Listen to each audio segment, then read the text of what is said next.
कवरिया में बड़ा मजा पैबो होठवा से होठवा तू जतने सटैबो भगवान तेरा धन आगे बढ़ाए भगवान तेरा धन आरा के उठ लाली लगवलू बलिया के बाली नहवा जाके न सुनी आरा के उठ लाली लगवलू बलिया देखी देखी लड़किन के जुल्फी झाड़ला सखी भातारा मोरा टेम्पू के ड्राइवर हो छटका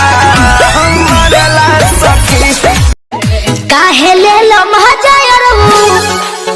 आरे छोड़े के जब रहे जात बन घरे तोहरा पापा जी से कहे काहे ले लो महजायर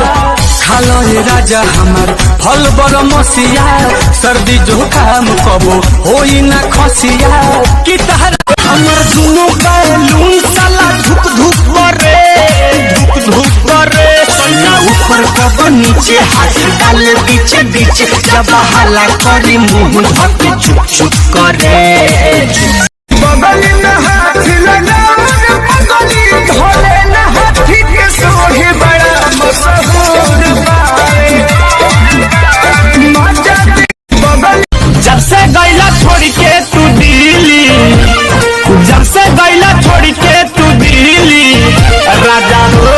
देवरा पूरा तकली सैया हो देवरे आओ भोजपुरी अंदाज में जिसकी बीबी मोटी होगी उसका भी बड़ा नाम है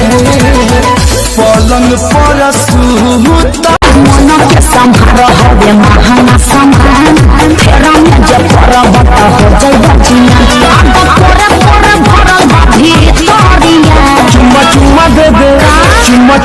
दे दे सांस बनी दिल में उतर जाती पूरा इनके पता जस पर सर जाती तन ताक दे तो छोट कमर जाती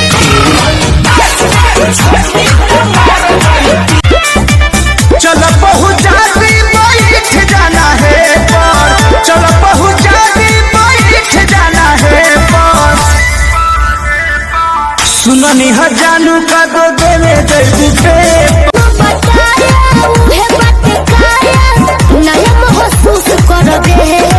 कहीं चीज बोलो कितना के खुश करबे